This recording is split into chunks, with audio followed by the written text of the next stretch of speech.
ಎಲ್ಲರಿಗೂ ನಮಸ್ಕಾರ. ನಾವಿವತ್ತು ಶೈಕ್ಷಣಿಕ ಮನೋವಿಜ್ಞಾನ 2022ರ ಪತ್ರಿಕೆಯಲ್ಲಿ ಬಂದಿರುವಂತಹ ಕ್ವಶನ್ಗಳನ್ನು ನೋಡ್ತಾ ಹೋಗೋಣ. ಮೊದಲನೇ ಕ್ವಶನ್ ನೋಡೋದಾದರೆ, ಮಗುವು ನಿಲ್ಲುವ ಸಾಮರ್ಥ್ಯವನ್ನು ಹೊಂದುವ ಮೊದಲು ನಡೆಯಲು ಸಾಧ್ಯವಾಗುವುದಿಲ್ಲ. ಹಾಗೆಯೇ ಮಗುವು ಓಡಲು ಪ್ರಾರಂಭಿಸುವ ಮೊದಲು ನಡಿಗೆ ಕಲಿಯಬೇಕು. ಈ ಸಂಗತಿಯನ್ನು ಹೊಂದಿರುವ ಅಂಶ ಯಾವುದು? A child cannot walk before acquiring the ability to stand. Similarly, a child must learn to walk before run. The principle involved here is. ಯಾವುದು? ನಿರಂತರತೆಯ ನಿಯಮನ, ಇಲ್ಲ ವಿನ್ಯಾಸ ಏಕರೂಪತಾ ನಿಯಮನ, ಇಲ್ಲ ಬೆಳವಣಿಗೆ ನಿಯಮನ, ಇಲ್ಲ ನಿರ್ದೇಶಿತ ವಿಕಸನ ತತ್ವನ. ಯಾವುದು? ಮಗುವು ನಿಲ್ಲುವ ಸಾಮರ್ಥ್ಯವನ್ನು ಹೊಂದುವ ಮೊದಲು ನಡೆಯಲು ಸಾಧ್ಯವಿಲ್ಲ. ಹಾಗೆಯೇ ಮಗುವು ಓಡಲು ಪ್ರಾರಂಭಿಸುವ ಮೊದಲು ನಡಿಗೆ ಕಲಿಯಬೇಕು. ಈ ಸಂಗತಿಯನ್ನು ಹೊಂದಿರುವ ಅಂಶ ಯಾವುದು? ಈ ಕ್ವಶನ್ ಯಾವುದ್ರ ಬಗ್ಗೆ ಹೇಳ್ತಿದೆ ಅಂತ ಗೊತ್ತಾಯ್ತಾ? ಬೆಳವಣಿಗೆ ಮತ್ತು ವಿಕಾಸದ ಬಗ್ಗೆ ಕೇಳಿರುವಂತಹ ಕ್ವಶನ್ ಇದು. ಇದು ವಿಕಾಸದ ನಿಯಮದ ಬಗ್ಗೆ ಸಂಬಂಧಿಸಿದೆ. ಇದಕ್ಕೆ ಯಾವ್ದು ಆನ್ಸರ್ ಆಗುತ್ತೆ? ನಿರ್ದೇಶಿತ ವಿಕಸನ ತತ್ವ ಇದಕ್ಕೆ ಆನ್ಸರ್ ಆಗುತ್ತೆ. ಈ ನಿರ್ದೇಶಿತ ವಿಕಸನ ತತ್ವವು ಒಂದು ಕ್ರಮಬದ್ಧವಾದ ವಿಕಸನವಾಗಿದೆ. ಇದು ಮಗುವು ಮೊದಲು ಕುಳಿತುಕೊಳ್ಳೋದನ್ನ ಕಲಿಯುತ್ತೆ, ಆಮೇಲೆ ನಿಲ್ಲುವುದನ್ನು ಕಲಿಯುತ್ತೆ, ಆಮೇಲೆ ಆನಂತರ ನಡೆಯುವುದನ್ನು ಕಲಿಯುತ್ತೆ, ಆನಂತರ ಓಡುವುದನ್ನು ಕಲಿಯುತ್ತೆ. ಈ ಹಂತಗಳನ್ನು ಅದಲು ಬದಲು ಮಾಡೋದಕ್ಕೆ ಸಾಧ್ಯ ಆಗೋದಿಲ್ಲ. ಕ್ರಮಬದ್ಧವಾದ ನಿರಂತರವಾದ ವಿನ್ಯಾಸ ಸರಣಿ ಅಂತ ಹೇಳ್ಬೋದಾಗಿದೆ. ಮುಂದಿನ ಕ್ವಶನ್ ನೋಡೋದಾದರೆ, ಅನುವಂಶವು ನಿರ್ಧರಿಸುವ ಮಾನವ ಗುಣ. A human treat determined by heredity is. ಅಂತರ್ಪ್ರಜ್ಞೆನ, ಇಲ್ಲ ಬುದ್ಧಿಶಕ್ತಿನ, ಇಲ್ಲ ಒಳನೋಟನ, ಇಲ್ಲ ಅಂತಹ ಪ್ರೇರಣೆನ. ಅನುವಂಶವನ್ನು ನಿರ್ಧರಿಸುವ ಮಾನವ ಗುಣ ಯಾವುದು? ಬುದ್ಧಿಶಕ್ತಿ. ಬುದ್ಧಿಶಕ್ತಿಯನ್ನು ಈ ಅನುವಂಶವು ನಿರ್ಧರಿಸುವ ಮಾನವ ಗುಣ ಅಂತ ಹೇಳ್ಬೋದಾಗಿದೆ. ಬುದ್ಧಿಶಕ್ತಿಯು ಪ್ರಮುಖವಾಗಿ ಅನುವಂಶೀಯತೆಯಿಂದ ನಿರ್ಧರಿಸಲ್ಪಡುತ್ತದೆ. ಪರಿಸರವು ಬುದ್ಧಿಶಕ್ತಿಯನ್ನು ಪೋಷಿಸಬಹುದು, ಆದರೆ ಮೂಲ ಸಾಮರ್ಥ್ಯವು ಹುಟ್ಟಿನಿಂದಲೇ ಬರುತ್ತದೆ. ಅಂತರ್ಪ್ರಜ್ಞೆ, ಒಳನೋಟ ಮತ್ತು ಪ್ರೇರಣೆಗಳು ಪರಿಸರ ಮತ್ತು ಅನುಭವದ ಮೇಲೆ ಹೆಚ್ಚು ಅವಲಂಬಿತವಾಗಿವೆ ಅಂತ ಹೇಳ್ಬೋದಾಗಿದೆ. ಮುಂದಿನ ಕ್ವಶನ್ ನೋಡೋದಾದರೆ, ಮಕ್ಕಳಲ್ಲಿ ಸಾಮಾನ್ಯ ಆಸಕ್ತಿ ಮತ್ತು ಗುಣಗಳು ಭದ್ರವಾದ ಮತ್ತು ನಿಕಟ ಸ್ನೇಹವನ್ನು ಉಂಟುಮಾಡುವ ಅವಧಿ. ಪೂರ್ವ ಬಾಲ್ಯನ, ಇಲ್ಲ ಮಧ್ಯ ಬಾಲ್ಯನ, ಇಲ್ಲ ಉತ್ತರ ಬಾಲ್ಯನ, ಇಲ್ಲ ತಾರುಣ್ಯನ. ಮಕ್ಕಳಲ್ಲಿ ಸಾಮಾನ್ಯ ಆಸಕ್ತಿ ಮತ್ತು ಗುಣಗಳು ಭದ್ರವಾದ ನಿಕಟ ಸ್ನೇಹವನ್ನು ಉಂಟು ಮಾಡುವ ಅವಧಿ ಉತ್ತರ ಬಾಲ್ಯಾವಸ್ಥೆಯಾಗಿದೆ. 6ರಿಂದ 12 ವರ್ಷದ ಅವಧಿಯನ್ನು ಉತ್ತರ ಬಾಲ್ಯಾವಸ್ಥೆ ಅಂತ ಕರಿತೀವಿ. ಇದನ್ನು ಗ್ಯಾಂಗ್ ಏಜ್ ಅಂತ ಕೂಡ ಇಲ್ಲಿ ಕರಿತೀವಿ. ಈ ಹಂತದಲ್ಲಿ ಸಮವಯಸ್ಕರು ಪ್ರಮುಖ ಪಾತ್ರವನ್ನು ವಹಿಸುತ್ತಾರೆ ಅಂತ ಹೇಳ್ಬೋದು. ಮಕ್ಕಳು ತಮ್ಮ ಆಸಕ್ತಿಯನ್ನು ತಮ್ಮ ತಂದೆ ತಾಯಿಗಳಿಗಿಂತ ಸ್ನೇಹಿತರೊಡನೆ ಈ ಕಾಲದಲ್ಲಿ ಹಂಚ್ಕೊಳ್ತಾ ಇರ್ತಾರೆ. ಅಂದರೆ ಈ ಉತ್ತರ ಬಾಲ್ಯಾವಸ್ಥೆಯಲ್ಲಿ, ಅಂದರೆ 6ರಿಂದ 12 ವರ್ಷದ ಅವಧಿಯಲ್ಲಿ ಹಂಚ್ಕೋತಾ ಇರ್ತಾರೆ ಅಂತ ಹೇಳ್ಬೋದಾಗಿದೆ. ಈ ತಾರುಣ್ಯ ಅವಸ್ಥೆಯಲ್ಲಿ ಸ್ನೇಹ ಹೆಚ್ಚು ಭಾವನಾತ್ಮಕವಾಗಿರುತ್ತದೆ. ಸಾಮಾನ್ಯ ಆಸಕ್ತಿಯ ಮೇಲೆ ಗುಂಪನ್ನು ಈ 6ರಿಂದ 12 ವರ್ಷದ ಈ ತಾರುಣ್ಯ ಅವಸ್ಥೆಯ ಮಕ್ಕಳು ರಚನೆ ಮಾಡ್ಕೋತಾರೆ ಅಂತ ಹೇಳ್ಬೋದಾಗಿದೆ. ಮುಂದಿನ ಕ್ವಶನ್ ನೋಡೋದಾದರೆ, ಪರಸ್ಪರ ಅನುಕ್ರಿಯೆಯಿಂದ ಮೂಲತಃ ಸ್ವಕೇಂದ್ರಿತದಿಂದ ಇತರ ಕೇಂದ್ರಿತದೆಡೆಗೆ ಬದಲಾವಣೆ ಉಂಟಾಗುವ ಅವಧಿ. ಶೈಶವದಿನ, ಇಲ್ಲ ಶಾಲಾ ಪೂರ್ವಾವಧಿನ, ಇಲ್ಲ ಶಾಲಾವಧಿನ, ಇಲ್ಲ ತಾರುಣ್ಯ ಅವಧಿನ. ಪರಸ್ಪರ ಅನುಕ್ರಿಯೆಯಿಂದ ಮೂಲತಃ ಸ್ವಕೇಂದ್ರಿತದಿಂದ ಇತರ ಕೇಂದ್ರಿತದೆಡೆಗೆ ಬದಲಾವಣೆ ಉಂಟಾಗುವ ಅವಧಿ ಶಾಲಾ ಪೂರ್ವಾವಧಿ ಅಂತ ಹೇಳ್ಬೋದಾಗಿದೆ. ಪಿಯಾಜೆ ಅವರ ಪ್ರಕಾರ ಪೂರ್ವ ಬಾಲ್ಯಾವಧಿಯ ಆರಂಭದಲ್ಲಿ ಅಂದರೆ 2-4 ವರ್ಷದ ಮಕ್ಕಳು ಅಹಂ ಕೇಂದ್ರಿತವಾಗಿರುತ್ತಾರೆ. ಆದರೆ ಶಾಲಾ ಪೂರ್ವಾವಧಿಯ ಅಂತ್ಯದ ವೇಳೆಗೆ ಅಂದರೆ 4-6 ವರ್ಷದ ಮಕ್ಕಳು ಸಾಮಾಜಿಕವಾಗಲು ಪ್ರಾರಂಭಿಸುತ್ತಾರೆ. ಆಟ ಮತ್ತು ಅಂತಕ್ರಿಯೆಗಳ ಮೂಲಕ ಅವರು ಇತರರ ದೃಷ್ಟಿಕೋನವನ್ನು ಅರ್ಥ ಮಾಡಿಕೊಳ್ಳಲು ಮತ್ತು ಹಂಚಿಕೊಳ್ಳಲು ಕಲಿಯುತ್ತಾರೆ. ಮುಂದಿನ ಕ್ವಶನ್ ನೋಡೋದಾದರೆ, ವೈಗೋಟ್ಸ್ಕಿಯವರ ಪ್ರಕಾರ ಮಕ್ಕಳ ಕಲಿಕೆಯ ಮೇಲೆ ಬಲವಾಗಿ ಪ್ರಭಾವ ಬೀರುವುದು. According to Vygotsky, why strongly influence children's learning is. ಸಾಮಾಜಿಕ ಅಂಶನ, ಇಲ್ಲ ನೈತಿಕ ಅಂಶನ, ಇಲ್ಲ ಶಾರೀರಿಕ ಅಂಶನ, ಇಲ್ಲ ಸಂವೇದನಾತ್ಮಕ ಅಂಶನ. ವೈಗೋಟ್ಸ್ಕಿ ಅವರ ಪ್ರಕಾರ ಮಕ್ಕಳ ಕಲಿಕೆ ಮೇಲೆ ಪ್ರಭಾವ ಬೀರುವುದು ಸಾಮಾಜಿಕ ಅಂಶವಾಗಿದೆ. ಈ ಮಕ್ಕಳು ಏನೇ ಕಲಿತ್ರೂ ಅದು ಇನ್ಫ್ಲೂಯೆನ್ಸ್ ಆಗೋದೇ ಸಮಾಜದಿಂದ ಅಂತ ಹೇಳ್ಬೋದು. ಅದಲ್ಲದೆ ZPD ಅಂದರೆ ಝೋನ್ ಆಫ್ ಪ್ರಾಕ್ಸಿಮಲ್ ಡೆವಲಪ್ಮೆಂಟ್ ಅಭಿವೃದ್ಧಿ ಸಾಮೀಪ್ಯ ವಲಯವನ್ನು ಮಕ್ಕಳು ತಲುಪಬೇಕು ಅಂದರೆ ಭಾಳಷ್ಟು ಸ್ಟ್ರಗಲ್ ಮಾಡ್ತಾ ಇರ್ತಾರೆ. ZPDಯನ್ನು ತಲುಪೋಕೆ MKP more knowledgeable person influence ಆಗಿ ಬೆಂಬಲ ಕೊಡಬೇಕಾಗುತ್ತೆ. ಮೋರ್ ನಾಲೆಜಬಲ್ ಪರ್ಸನ್ ಅಂದರೆ ಅಣ್ಣ ಆಗಿರ್ಬೋದು, ಇಲ್ಲ ತಮ್ಮ ಆಗಿರ್ಬೋದು, ಇಲ್ಲ ತಂದೆ ತಾಯಿಗಳಾಗಿರ್ಬೋದು. ಪ್ರಭಾವವನ್ನು ಬೀರಿದಾಗ ಮಕ್ಕಳು ZPDಯನ್ನು ತಲುಪುತ್ತಾರೆ. ಏನಿಲ್ಲಿ ಇನ್ಫ್ಲೂಯೆನ್ಸು ಮತ್ತು ಸಹಾಯ ಮಾಡೋದನ್ನ ಸ್ಕ್ಯಾಫೋಲ್ಡಿಂಗ್ ಅಂತ ಕರಿತೀವಿ. ಮುಂದಿನ ಕ್ವಶನ್ ನೋಡೋದಾದರೆ, ಥರ್ಸ್ಟನ್ ರವರು ವಿಭೇದೀಕರಿಸಿರುವ ಸಮೂಹ ಕಾರಕಗಳ ಸಂಖ್ಯೆ. The number of group factors differentiated by Thurstone is. 7, ಇಲ್ಲ 8, ಇಲ್ಲ 9, ಇಲ್ಲ 10. ಥರ್ಸ್ಟನ್ ಅವರು ವಿಭೇದೀಕರಿಸಿರುವ ಸಮೂಹ ಕಾರಕಗಳ ಸಂಖ್ಯೆ 7 ಆಗಿದೆ. 2022 ಪತ್ರಿಕೆಯ ಕೀ ಆನ್ಸರ್ನಲ್ಲಿ 9 ಅಂತ ನೀಡಲಾಗಿದೆ. 2022ಕ್ಕಿಂತ ಮುಂಚೆ 7 ಸಮೂಹ ಕಾರಕ ಈ ಥರ್ಸ್ಟನ್ ಅವರು ತಿಳಿಸಿದ್ರು ಅಂತ ಹೇಳ್ಬೋದಾಗಿದೆ. ಲೂಯಿಸ್ ಥರ್ಸ್ಟನ್ ರವರು 7 ಪ್ರಾಥಮಿಕ ಮಾನಸಿಕ ಸಾಮರ್ಥ್ಯಗಳನ್ನು ತಿಳಿಸುತ್ತಾರೆ.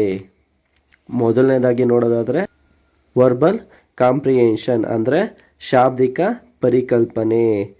ವರ್ಡ್ ಫ್ಲೂಯೆನ್ಸಿ ಅಂದರೆ ಪದಗಳ ನಿರರ್ಗಳತೆ. ನಂಬರ್ ಫೆಸಿಲಿಟಿ ಸಂಖ್ಯಾಶಾಸ್ತ್ರಕ್ಕೆ ಸಂಬಂಧಪಟ್ಟಂತೆ. ಸ್ಪೇಷಿಯಲ್ ವಿಜುವಲೈಸೇಷನ್ ಅಂದರೆ ಪ್ರಾದೇಶಿಕ ವಿಚಾರದ ಬಗ್ಗೆ. ಅಸೋಸಿಯೇಟಿವ್ ಮೆಮೊರಿ ಸಹಕಾರ ಕಲಿಕೆ. ಪರ್ಸೆಪ್ಷುಯಲ್ ಸ್ಪೀಡ್ ಪರಿಕಲ್ಪನಾತ್ಮಕ ಕಲಿಕೆ. ರೀಸನಿಂಗ್ ತಾರ್ಕಿಕ ಕಲಿಕೆ. ಹೊಸದಾಗಿ ನ್ಯೂಮರಿಕಲ್ ಫೆಸಿಲಿಟಿ ಮತ್ತು ಮೆಮೊರಿ ಪವರ್ ಬಗ್ಗೆ ಸೇರಿಸಿದ್ದಾರೆ. 8ನೇದಾಗಿ ನೋಡೋದಾದರೆ ಪ್ರಾಬ್ಲಮ್ ಸಾಲ್ವಿಂಗ್ ಮತ್ತು 9ನೇದು ಇಂಡಕ್ಟಿವ್ ರೀಸನಿಂಗ್ ಮತ್ತು ಡಿಡಕ್ಟಿವ್ ರೀಸನಿಂಗ್ಗಳು ಆಗಿವೆ. ಮುಂದಿನ ಕ್ವಶನ್ ನೋಡೋದಾದರೆ ಬುದ್ಧಿಶಕ್ತಿಯ ಬಹುಕಾರಕ ಸಿದ್ಧಾಂತವನ್ನು ಪ್ರತಿಪಾದಿಸಿದವರು ಅಂತ ಹೇಳಿದ್ದಾರೆ. ಯಾರು? ಓವರ್ ಗಾರ್ಡನರ, ಇಲ್ಲ ಎಡ್ವರ್ಡ್ ಸ್ಪಿಯರ್ಮನ್ನ, ಇಲ್ಲ ಬೆನಾರ್ಡ್ ಕೆಟೆಲ್ಲ, ಇಲ್ಲ LL ಥರ್ಸ್ಟನ್ ಅವರ. ಈ ಬುದ್ಧಿಶಕ್ತಿ ಬಹುಕಾರಕ ಸಿದ್ಧಾಂತವನ್ನು ಪ್ರತಿಪಾದಿಸಿದವರು ಓವರ್ ಗಾರ್ಡನ್ ಅವರು. ಬಹುಕಾರಕ ಬುದ್ಧಿಶಕ್ತಿ ಸಿದ್ಧಾಂತವನ್ನು ಪ್ರತಿಪಾದಿಸಿದ್ದಾರೆ. ಎಡ್ವರ್ಡ್ ಸ್ಪಿಯರ್ಮನ್ ರವರು 2 ಫ್ಯಾಕ್ಟರ್ ಥಿಯರಿಯನ್ನು ತಿಳಿಸಿದ್ದಾರೆ. ಅಂದರೆ ದ್ವಿಕಾರಕ ಸಿದ್ಧಾಂತವನ್ನು. ಈ ದ್ವಿಕಾರಕ ಸಿದ್ಧಾಂತದಲ್ಲಿ ಜಿ ಕಾರಕ ಮತ್ತು ಎಸ್ ಕಾರಕಗಳು ಬರುತ್ತವೆ. ಈ ಜಿ ಕಾರಕ ಅಂದರೆ ಜನರಲ್ ಫ್ಯಾಕ್ಟರ್ಸ್, ಎಸ್ ಕಾರಕ ಅಂದರೆ ಸ್ಪೆಸಿಫಿಕ್ ಫ್ಯಾಕ್ಟರ್ಸ್ ಅಂತ ಹೇಳ್ಬೋದಾಗಿದೆ. ಮುಂದಿನ ಕ್ವಶನ್ ನೋಡೋದಾದರೆ ಹೇಳಿಕೆ ಎ, ಸ್ತ್ರೀಯರ ಮೆದುಳು ಪುರುಷರ ಮೆದುಳಿಗಿಂತ ಚಿಕ್ಕದಾಗಿರುತ್ತದೆ. ಇದು ಮೊದಲನೇ ಹೇಳಿಕೆ. ಹೇಳಿಕೆ ಬಿ, ಸ್ತ್ರೀಯರ ಮೆದುಳು ಹೆಚ್ಚು ತಿರುವುಗಳನ್ನು ಹೊಂದಿದ್ದು ಮೆದುಳಿನ ಮೇಲ್ಮೈ ಹೆಚ್ಚು ಅಂಗಾಂಶಗಳನ್ನು ಹೊಂದಿದೆ. ಹೇಳಿಕೆ ಎ ಸರಿ, ಹೇಳಿಕೆ ಬಿ ತಪ್ಪು. ಹೇಳಿಕೆ ಎ ತಪ್ಪು, ಬಿ ಸರಿ. ಹೇಳಿಕೆ ಎ ಮತ್ತು ಬಿ ಸರಿಯಾಗಿದೆ. ಹೇಳಿಕೆಗಳು ಎ ಮತ್ತು ಬಿ ತಪ್ಪಾಗಿದೆ. ಮೂರನೇ ಹೇಳಿಕೆ ಇದರಲ್ಲಿ ಸರಿಯಾಗಿದೆ. ಹೇಳಿಕೆಗಳು ಎ ಮತ್ತು ಬಿ ಸರಿಯಾಗಿದೆ ಅಂದರೆ ಸ್ತ್ರೀಯರ ಮೆದುಳು ಪುರುಷರ ಮೆದುಳಿಗಿಂತ ಚಿಕ್ಕದಾಗಿರುತ್ತದೆ. ಸ್ತ್ರೀಯರ ಮೆದುಳು ಹೆಚ್ಚು ತಿರುವುಗಳನ್ನು ಹೊಂದಿದ್ದು ಮೆದುಳಿನ ಮೇಲ್ಮೈ ಹೆಚ್ಚು ಅಂಗಾಂಶಗಳನ್ನು ಹೊಂದಿದೆ ಅಂತ ಹೇಳ್ಬೋದಾಗಿದೆ. ವೈಜ್ಞಾನಿಕ ಅಧ್ಯಯನಗಳ ಪ್ರಕಾರ ಪುರುಷರ ಮೆದುಳಿನ ಗಾತ್ರ ಸ್ತ್ರೀಯರಿಗಿಂತ ಸುಮಾರು 10% ದೊಡ್ಡದಾಗಿರುತ್ತದೆ. ಸ್ತ್ರೀಯರ ಮೆದುಳು ಹೆಚ್ಚು ಮಡಿಕೆಗಳನ್ನು ಹೊಂದಿರುತ್ತದೆ. ಇದು ಮೇಲ್ಮೈ ವಿಸ್ತೀರ್ಣವನ್ನು ಹೆಚ್ಚಿಸುತ್ತದೆ. ಇದರಿಂದಾಗಿ ನರಕೋಶಗಳ ಸಂಖ್ಯೆ ಮತ್ತು ಬುದ್ಧಿಶಕ್ತಿ ಇಬ್ಬರು ಇದರಿಂದಾಗಿ ನರಗಳ ಸಂಖ್ಯೆ ಮತ್ತು ಬುದ್ಧಿಶಕ್ತಿಯಲ್ಲಿ ಇಬ್ಬರು ಸಮಾನರಾಗಿರುತ್ತಾರೆ ಅಂತ ಹೇಳ್ಬೋದಾಗಿದೆ.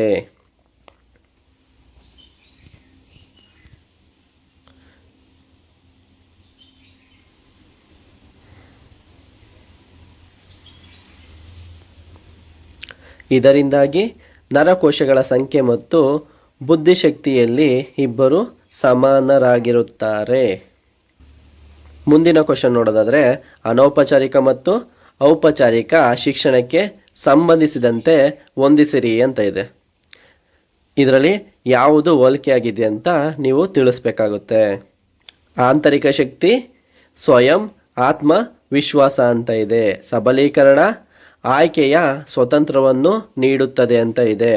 ಅಧಿಕಾರದ ಪುನರ್ ವಿತರಣೆ ಸಮಾನತೆಗೆ ಕಾರಣವಾಗುತ್ತದೆ ಅಂತ ಇದೆ. ಸಮತೋಲನ ಶಕ್ತಿ ಮಹಿಳೆಯರ ಕಡಿಮೆ ಸ್ಥಾನ ಅಂತ ಇದೆ. ಯಾವುದಿಲ್ಲಿ ಹೊಂದಿಕೆ ಆಗುತ್ತೆ? ಆಂತರಿಕ ಶಕ್ತಿ, ಸ್ವಯಂ, ಆತ್ಮವಿಶ್ವಾಸ ಅಂತ ಇದೆ. ಇದು ಸರಿಯಾದ ಉತ್ತರ ಆಗುತ್ತೆ. ಸಬಲೀಕರಣ ಆಯ್ಕೆಯ ಸ್ವತಂತ್ರವನ್ನು ನೀಡುತ್ತದೆ ಅಂತ ಇದೆ. ಇದು ಕೂಡ ಸರಿಯಾಗಿದೆ. ಸಬಲೀಕರಣ ಆಯ್ಕೆಯ ಸ್ವತಂತ್ರವನ್ನು ನೀಡುತ್ತದೆ. ಅಧಿಕಾರದ ಪುನರ್ವಿತರಣೆ ಸಮಾನತೆಗೆ ಕಾರಣವಾಗುತ್ತದೆ ಅಂತ ಇದೆ. ಇದು ಕೂಡ ಸರಿ ಇದೆ. ಅಧಿಕಾರದ ಪುನರ್ವಿತರಣೆ ಸಮಾನತೆಗೆ ಕಾರಣ ಆಗುತ್ತದೆ. ಸಮತೋಲನ ಶಕ್ತಿ ಮಹಿಳೆಯರ ಕಡಿಮೆ ಸ್ಥಾನಮಾನ ಅಂತ ಇದೆ. ಸಮತೋಲನ ಶಕ್ತಿ ಮಹಿಳೆಯರ ಕಡಿಮೆ ಸ್ಥಾನಮಾನ, ಇದು ಕೂಡ ಸರಿಯಾದ ಉತ್ತರವಾಗಿದೆ ಅಂತ ಹೇಳ್ಬೋದಾಗಿದೆ. ಮುಂದಿನ ಕ್ವಶನ್ ನೋಡೋದಾದರೆ ಎ ವ್ಯಕ್ತಿಯ ಕೈ ಬರಹವು ಬಿ ವ್ಯಕ್ತಿಯ ಕೈ ಬರಹಕ್ಕಿಂತ ಉತ್ತಮವಾಗಿದೆ. ಆ ಬರವಣಿಗೆಯಲ್ಲಿ ಭಿನ್ನತೆಗೆ ಕಾರಣ ಅಂತ ಕೇಳಿದ್ದಾರೆ. ಅಧ್ಯಯನದ ಅಭ್ಯಾಸನ, ಇಲ್ಲ ಮನೋ ಚಲನಾತ್ಮಕ ಕೌಶಲ್ಯನ, ಇಲ್ಲ ಅಭಿಕ್ಷಮತೆನ, ಇಲ್ಲ ಆಸಕ್ತಿನ. ಯಾವುದಾಗುತ್ತೆ ಇದಕ್ಕೆ ಆನ್ಸರ್? ಮನೋ ಚಲನಾತ್ಮಕ ಕೌಶಲ್ಯ ಇದಕ್ಕೆ ಆನ್ಸರ್ ಆಗುತ್ತೆ. ಎ ವ್ಯಕ್ತಿಯ ಕೈ ಬರಹವು ಬಿ ವ್ಯಕ್ತಿಯ ಕೈ ಬರಹಕ್ಕಿಂತ ಉತ್ತಮವಾಗಿದೆ. ಈ ಬರವಣಿಗೆಯಲ್ಲಿನ ಭಿನ್ನತೆಗೆ ಕಾರಣ ಮನೋ ಚಲನಾತ್ಮಕ ಕೌಶಲ್ಯವಾಗಿದೆ ಅಂತ ಹೇಳ್ಬೋದಾಗಿದೆ. ಬರವಣಿಗೆಯು ಕೈ ಮತ್ತು ಕಣ್ಣುಗಳ ಸಂಯೋಜನೆಯಾಗಿದೆ ಮತ್ತು ಸೂಕ್ಷ್ಮ ಸ್ನಾಯುಗಳ ನಿಯಂತ್ರಣವನ್ನು ಒಳಗೊಂಡಿರುತ್ತದೆ. ಬರವಣಿಗೆ ಕೈ ಮತ್ತು ಕಣ್ಣುಗಳ ಸಂಯೋಜನೆ ಮತ್ತು ಸೂಕ್ಷ್ಮ ಸ್ನಾಯುಗಳ ನಿಯಂತ್ರಣವನ್ನು ಒಳಗೊಂಡಿರುತ್ತದೆ ಅಂತ ಹೇಳ್ತಿದ್ದಾರೆ. ಮುಂದಿನ ಕ್ವಶನ್ ನೋಡೋದಾದರೆ ಶಾಲಾ ಶಿಕ್ಷಣದಲ್ಲಿ ವ್ಯಕ್ತಿ ಅಧ್ಯಯನವನ್ನು ಬಳಸುವುದರ ಕಾರಣ. ಇದು ಪ್ರಯೋಗಗಳ ಮೇಲೆ ಹೆಚ್ಚಿನ ಸೈದ್ಧಾಂತಿಕ ಮಾಹಿತಿಯನ್ನು ಒದಗಿಸುತ್ತದೆ ಅಂತನಾ? ಇಲ್ಲ. ಇದು ಸಮಸ್ಯೆಯನ್ನು ಪ್ರತಿಬಿಂಬಿಸುವ ಹೇಳಿಕೆಯನ್ನು ಒದಗಿಸುತ್ತದೆ ಅಂತನಾ? ಇದು ಅಭ್ಯಾಸ ಮಾಡಲು ತುಂಬ ಸರಳವಾಗಿದ್ದು ಕಡಿಮೆ ಕಾಲಾವಧಿ ತೆಗೆದುಕೊಳ್ಳುತ್ತದೆ ಅಂತನಾ? ಇದು ವಿದ್ಯಾರ್ಥಿಗಳನ್ನು ಸಂಶೋಧನೆ ಮತ್ತು ಪ್ರತಿಕ್ರಿಯಾ ಚರ್ಚೆಯಲ್ಲಿ ಭಾಗವಹಿಸುವಂತೆ ಮಾಡುತ್ತದೆ ಅಂತನಾ? ಶಾಲಾ ಶಿಕ್ಷಣದಲ್ಲಿ ವ್ಯಕ್ತಿ ಅಧ್ಯಯನವು ವಿದ್ಯಾರ್ಥಿಗಳನ್ನು ಸಂಶೋಧನೆ ಮತ್ತು ಪ್ರತಿಕ್ರಿಯಾ ಚರ್ಚೆಯಲ್ಲಿ ಭಾಗವಹಿಸುವಂತೆ ಮಾಡುತ್ತದೆ. ಆದ್ದರಿಂದ ಈ ವ್ಯಕ್ತಿ ಅಧ್ಯಯನ ಅಂದರೆ ಕೇಸ್ ಸ್ಟಡಿಯನ್ನು ಬಳಸಲು ಕಾರಣ ಅಂತ ಹೇಳ್ಬೋದಾಗಿದೆ. ವ್ಯಕ್ತಿ ಅಧ್ಯಯನ ಅಥವಾ ಕೇಸ್ ಸ್ಟಡಿ ವಿಧಾನದಲ್ಲಿ ವಿದ್ಯಾರ್ಥಿಗಳು ನೈಜ ಸನ್ನಿವೇಶವನ್ನು ಆಳವಾಗಿ ಅಧ್ಯಯನ ಮಾಡುತ್ತಾರೆ. ಇದು ವಿಮರ್ಶಾತ್ಮಕ ಚಿಂತನೆ ಮತ್ತು ವಿಶ್ಲೇಷಣೆ ಮತ್ತು ಚರ್ಚೆಗೆ ಅವಕಾಶವನ್ನು ನೀಡುತ್ತದೆ. ಇದು ಸಕ್ರಿಯ ಕಲಿಕೆಗೆ ಪೂರಕವಾಗಿದೆ. ಮುಂದಿನ ಕ್ವಶನ್ ನೋಡೋದಾದರೆ, ವಿದ್ಯಾರ್ಥಿಗಳಲ್ಲಿ ತೀರ್ಮಾನಿಸುವ ಮತ್ತು ನಿರ್ಧಾರಗಳನ್ನು ತೆಗೆದುಕೊಳ್ಳುವ ಸಾಮರ್ಥ್ಯ, ಇದನ್ನು ಏನಂತ ಕರಿಬೋದು? ಅಂತಃಪ್ರಜ್ಞೆ ಅಂತ ಕರಿಬೋದಾ, ಇಲ್ಲ ತಾರ್ಕಿಕತೆ ಅಂತ ಕರಿಬೋದಾ, ಇಲ್ಲ ವೀಕ್ಷಣೆ ಅಂತ ಕರಿಬೋದಾ, ಇಲ್ಲ ವಿಶ್ಲೇಷಣೆ ಅಂತ ಕರಿಬೋದಾ? ವಿದ್ಯಾರ್ಥಿಗಳಲ್ಲಿ ತೀರ್ಮಾನಿಸುವ ಮತ್ತು ನಿರ್ಧಾರಗಳನ್ನು ತೆಗೆದುಕೊಳ್ಳುವ ಸಾಮರ್ಥ್ಯವನ್ನು ತಾರ್ಕಿಕತೆ ಅಂತ ಕರಿಬಹುದಾಗಿದೆ.